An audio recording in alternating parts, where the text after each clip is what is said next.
Bonjour chers internautes et bienvenue sur cette chaîne. Dans le cadre d'un devoir de didactique de mathématiques, il nous a été demandé à mon groupe et à moi de faire une synthèse de l'article intitulé « Rôle de l'épistémologie de l'enseignant dans les pratiques d'enseignement », d'en dégager la problématique, le cadre dans lequel il a été écrit, les problèmes qu'il pose et en tant qu'enseignant, de dévoiler deux éléments de notre épistémologie susceptibles de déteindre sur nos pratiques enseignantes. Je suis Happy Cédric, étudiant en 4e année de mathématiques à l'École normale supérieure de Yaoundé.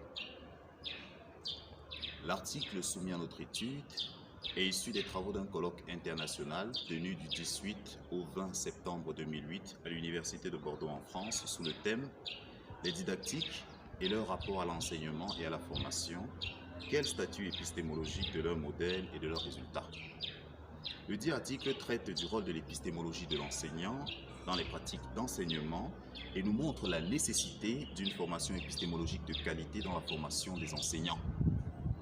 L'épistémologie est une tentative d'identifier et d'unifier des conceptions épistémologiques diverses, rattachées à des sciences et à des mouvements d'idées, à des groupes humains, à des institutions ou à des cultures. Les conceptions épistémologiques, quant à elles, désignent l'ensemble des convictions, des connaissances, des savoirs scientifiques qui cherchent à définir les conditions d'élaboration des connaissances.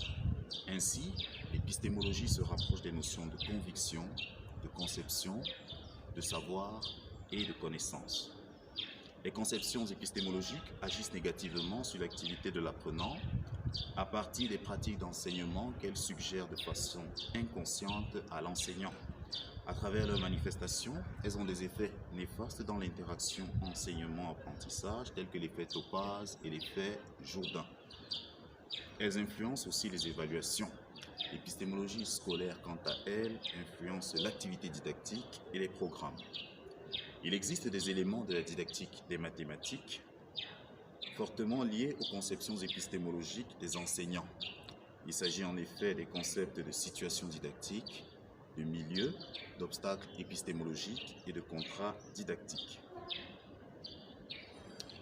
Guy Brousseau définit une situation comme étant l'ensemble des circonstances dans lesquelles une personne se trouve et les relations qui l'unissent à son milieu. De ce fait, on peut définir une situation didactique comme l'environnement de l'élève mis en œuvre et manipulé par l'enseignant ou l'éducateur qui la considère, cette situation, comme un outil. Elle représente aussi l'environnement tout entier de l'élève, l'enseignant et même le système éducatif.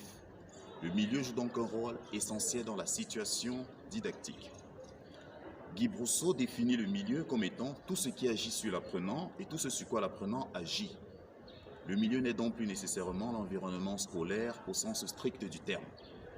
L'un des rôles principaux de l'enseignant consiste à établir une relation entre l'élève et son milieu, ce qui peut être matérialisé grâce au quadrilatère didactique.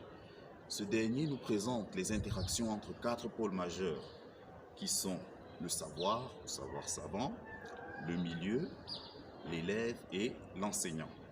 Cependant, il ne met pas en exergue les savoirs à enseigner ainsi que les connaissances des apprenants.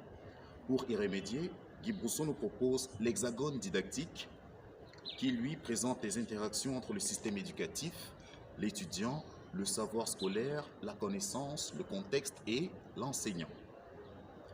Les études en épistémologie ont montré l'existence des obstacles épistémologiques dans l'enseignement des mathématiques.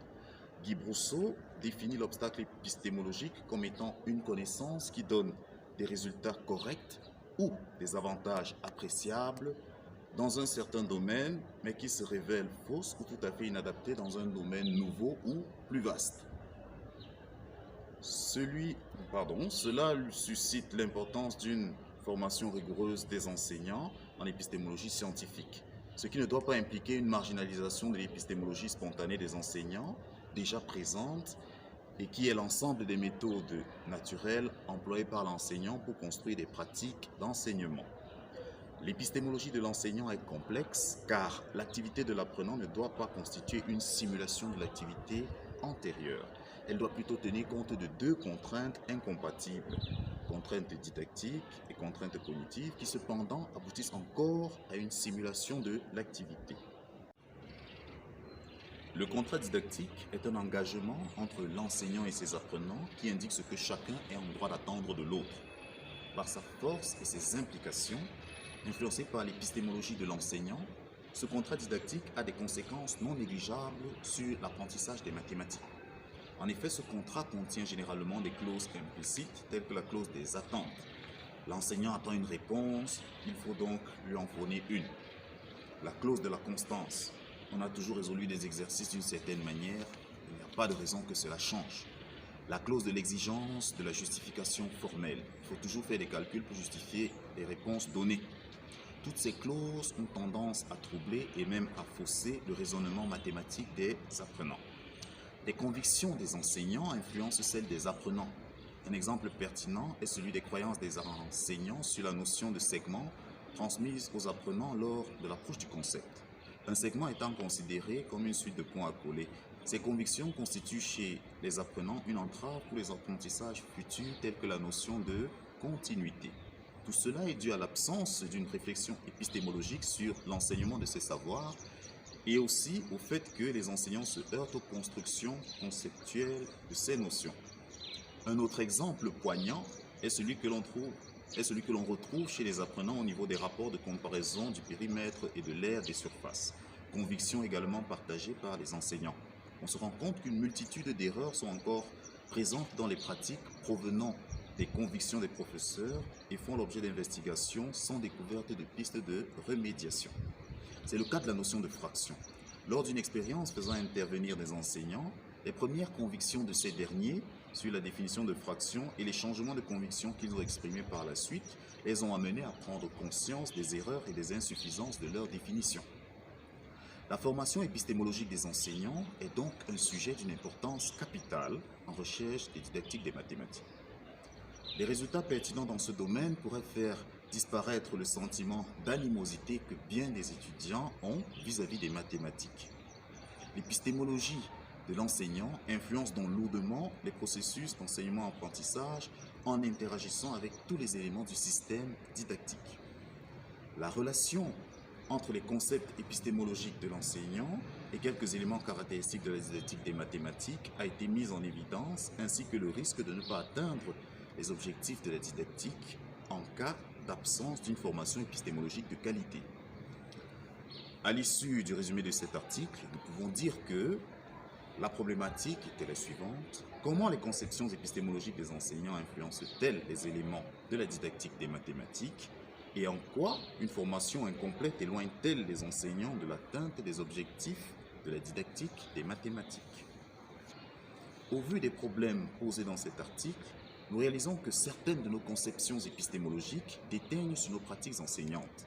Par exemple, lorsque nous enseignons la résolution des équations du premier degré en classe de 4e, nous avons la mauvaise habitude de dire aux apprenants que lorsqu'un élément traverse l'égalité, il change de signe, ce qui pose un problème chez l'apprenant car le signe ne change pas pour tous les déplacements intervenant dans la résolution des équations. Une autre de nos conceptions est celle de la notion que nous évoquons en salle comme étant la simplification des signes. En effet, lorsqu'on effectue une opération comme -2 sur -3, nous avons tendance à dire aux apprenants que les signes ont été simplifiés pour obtenir comme résultat 2/3. Ce qui n'est pas tout à fait exact car c'est la multiplication du numérateur et du dénominateur par -1 qui ont permis d'obtenir ce résultat. Nous vous remercions pour votre aimable attention.